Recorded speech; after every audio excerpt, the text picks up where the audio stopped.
Good morning, students. In the last class, I have discussed about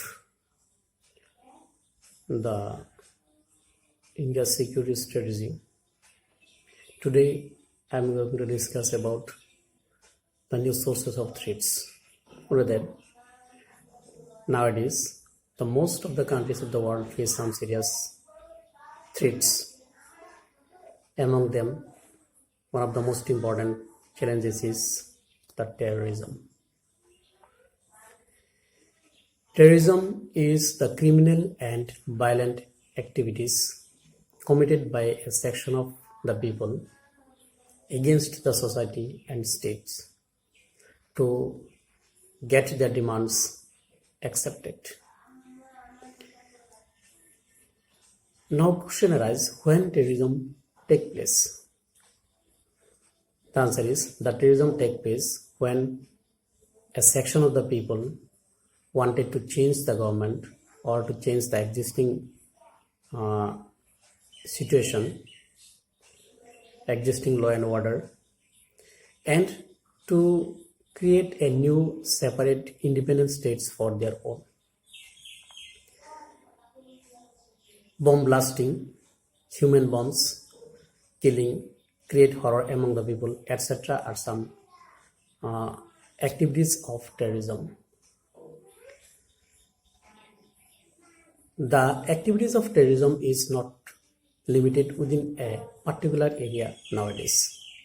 Their activities expanded all over the world. That is why it is create a serious threats to international peace and security, and it is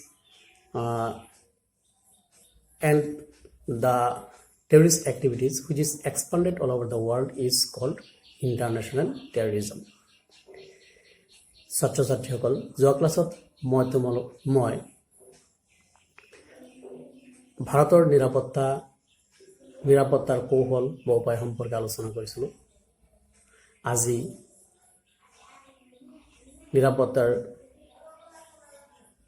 ক্ষেত্ৰত ভাৰতবৰ্ষ গোটেই বিশ্ব সন্মুখীন হোৱা কিছুমান গুৰুত্বপূৰ্ণ সমস্যা সম্পৰ্কে আলোচনা কৰিম। আমি জানো যে বৰ্তমান বিশ্বই কিছুমান নতুন নতুন ভাবুকি বা সমস্যাৰ সন্মুখীন হৈ আছে। ইয়াৰে এটা গুৰুত্বপূৰ্ণ সমস্যা হ'ল সন্ত্ৰাসবাদ। প্ৰথম প্ৰত্যাহ্বানটো হৈছে সন্ত্ৰাসবাদ। সন্ত্ৰাসবাদ মানে হৈছে যেতিয়া সমাজৰ এটা শ্ৰেণীৰ লোকে তেওঁলোকৰ লক্ষ্য আৰু উদ্দেশ্যত উপনীত হ'বৰ বাবে ৰাষ্ট্ৰ তথা সমাজৰ বিৰুদ্ধে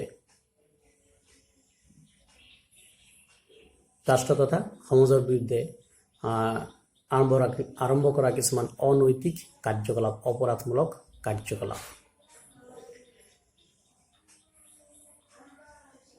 সন্ত্ৰাসবাদীসকলে তেওঁলোকৰ লক্ষ্য আৰু উদ্দেশ্যত উপনীত হ'বৰ বাবে কোনো ধৰণৰ শান্তিপূৰ্ণ উপায় অৱলম্বন নকৰে, অৰ্থাৎ তেওঁলোকে শান্তিপূৰ্ণ উপায়ৰ ওপৰত বিশ্বাস নকৰে। বোমা বিস্ফোৰণ, মানৱ বোমা বিস্ফোৰণ, অপহৰণ, হত্যা, মানুহৰ মাজত সন্ত্ৰাসৰ সৃষ্টি কৰা ইত্যাদি হৈছে সন্ত্ৰাসবাদীসকলৰ কিছুমান কাৰ্যকলাপ।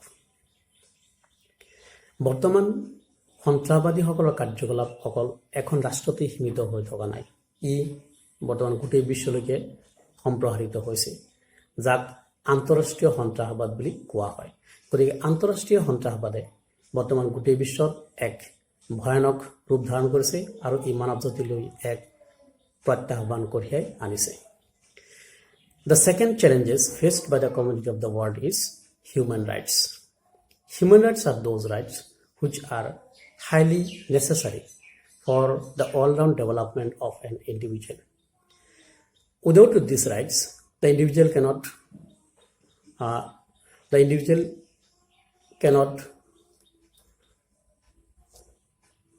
able to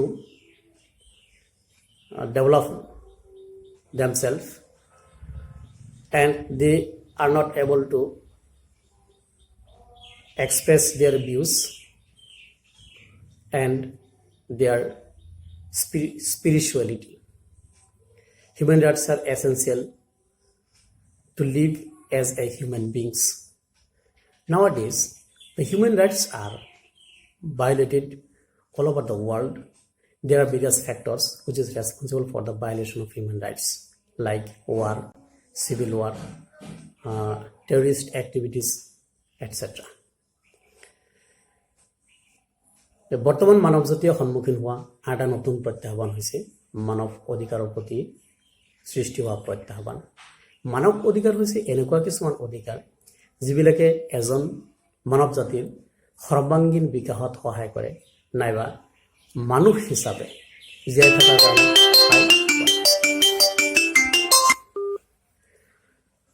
কিন্তু দেখা গৈছে বৰ্তমান বিশ্বত মানৱ অধিকাৰসমূহ অযথাকি ভায়োলেট কৰা হৈছে, উলংঘা কৰা হৈছে।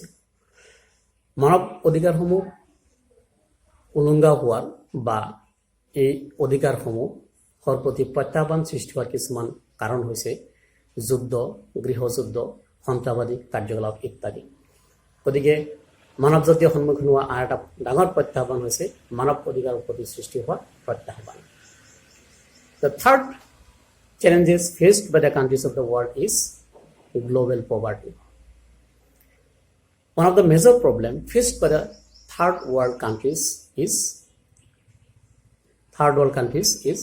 global poverty. Poverty means a situation under which the human beings are not able to access their day-to-day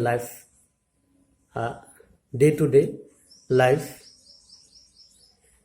basic needs, which is necessary for a dignified life. There are some factors which is responsible for the increasing poverty all over the world. For example, unemployment, illiteracy, economic disparity, high population growth, etc. We know that high per capita income and low population growth rate make the rich country richer, and the low per capita income and high population growth rate make the poor countries poorer. At present, the total population of the world is more than 850 crore. So it signifies that the countries of the world going to face some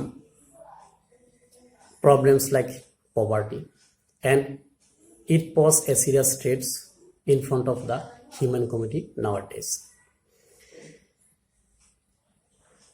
বৰ্তমান বিশ্বৰ সন্মুখীন হোৱা আন এটা ভয়ানক প্ৰত্যাহ্বান হৈছে বিশ্ব দৰিদ্ৰতা। তৃতীয় বিশ্বৰ ৰাষ্ট্ৰসমূহে বৰ্তমান বিশ্ব দৰিদ্ৰতাৰ সন্মুখীন হৈছে। এতিয়া প্ৰশ্ন, দৰিদ্ৰতা মানে কি? দৰিদ্ৰতা মানে হৈছে এনেকুৱা এটা অৱস্থা য'ত নেকি মানৱ জাতিয়ে তেওঁৰ দৈনন্দিন জীৱনৰ প্ৰয়োজনীয় বা অত্যাৱশ্যকীয় সামগ্ৰীসমূহ পূৰণ কৰাত সমৰ্থ নহয়। দৰিদ্ৰতা বৃদ্ধি হোৱাৰ কিছুমান কাৰণ আছে। ইয়াৰে গুৰুত্বপূৰ্ণ কাৰণ হৈছে নিবনুৱা সমস্যা, অৰ্থনৈতিক অসমতা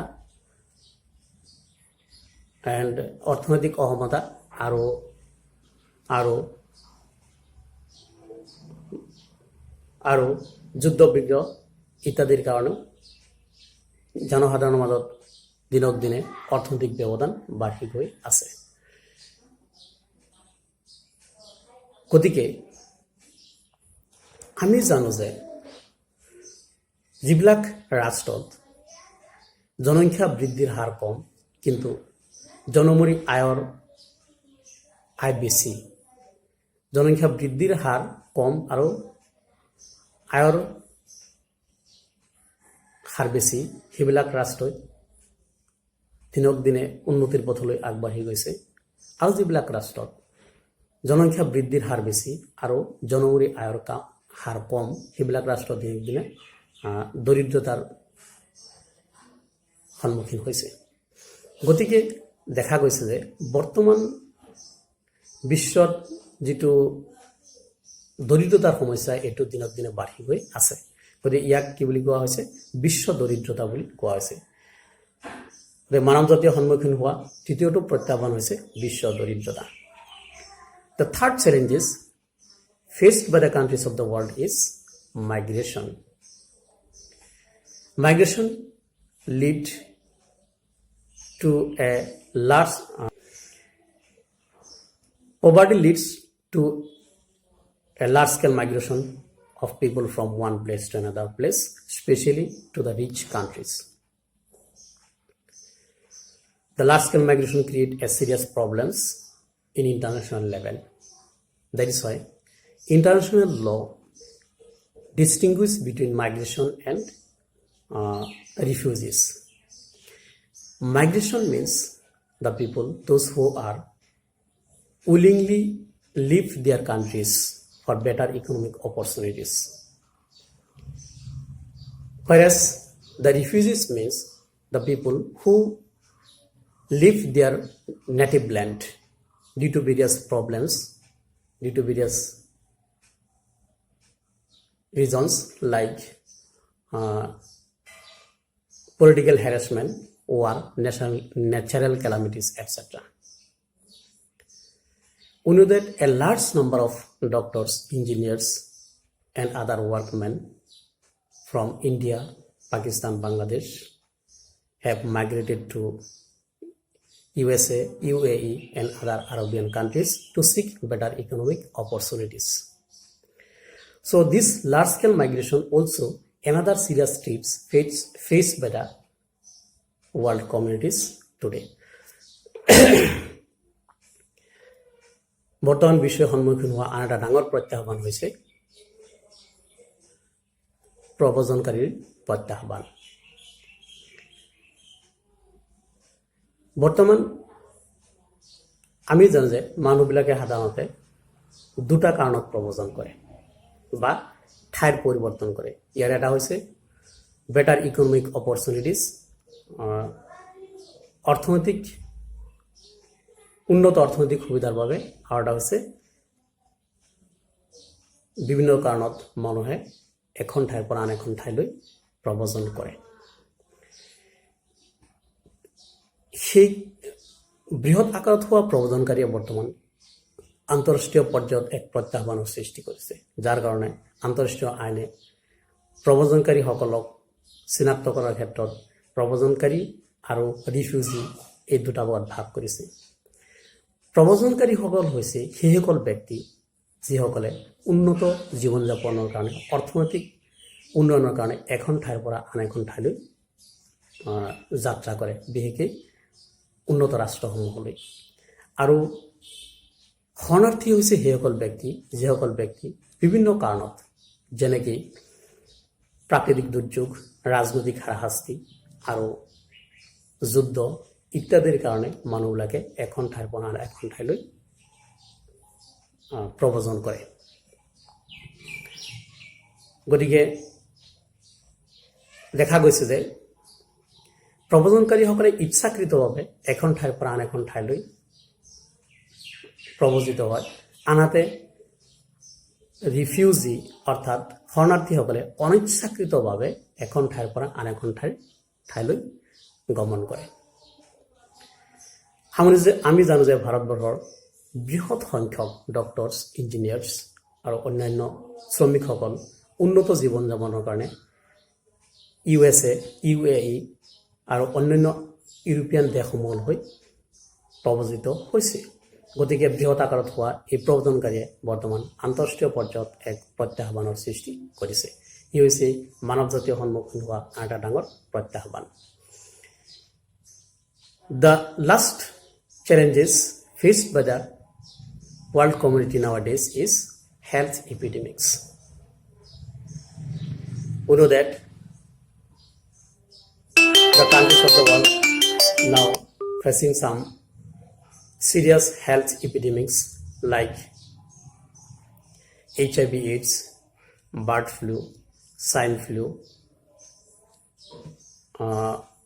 Ebola virus, Hanta virus, and recently create a horror situation all over the world. One virus which is known as COVID-19. So this virus, this health epidemics creates a serious challenges towards the human community. ছাত্ৰ ছাত্ৰীসকল,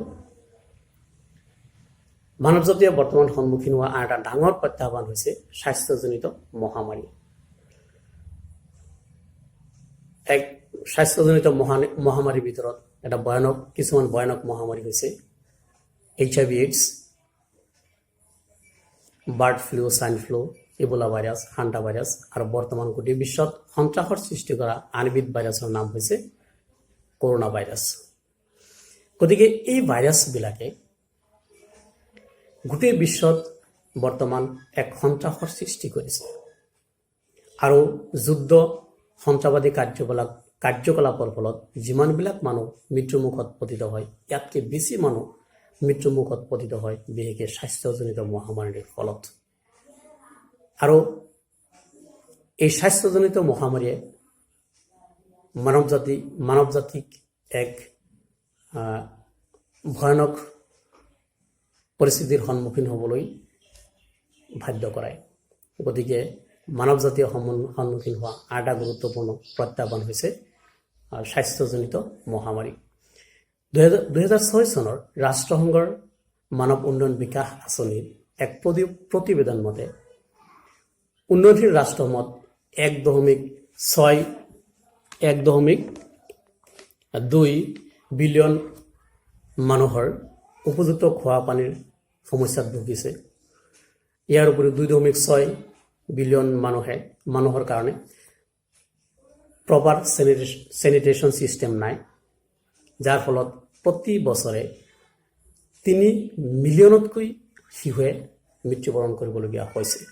গতিকে দেখা গৈছে যে বিভিন্ন ধৰণৰ যুদ্ধ সন্ত্ৰাসবাদী কাৰ্যবিলাকে যিমান মানুহক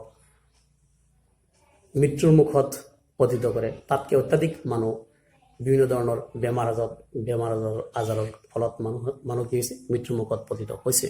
গতিকে মানৱ জাতিয়ে সন্মুখীন হোৱা ই এক ডাঙৰ প্ৰত্যাহ্বান।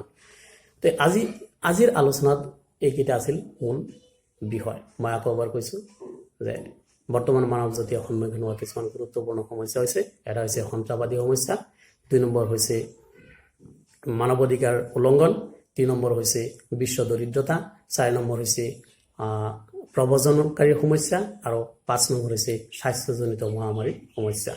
I repeat again, some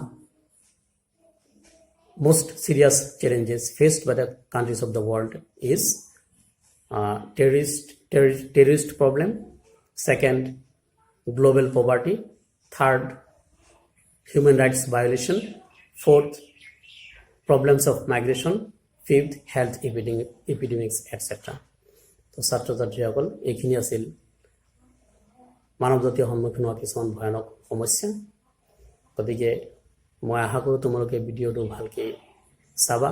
মই আপলোড কৰা প্ৰতিটো ভিডিঅ' প্ৰথমৰ পৰা শেষলৈকে চাবা আৰু এই অধ্যায়টোত আলোচনা কৰিবলগীয়া মূল বিষয়বস্তু এইখিনি আছে আৰু এই অধ্যায়টো আজিৰ পৰা শেষ হৈছে।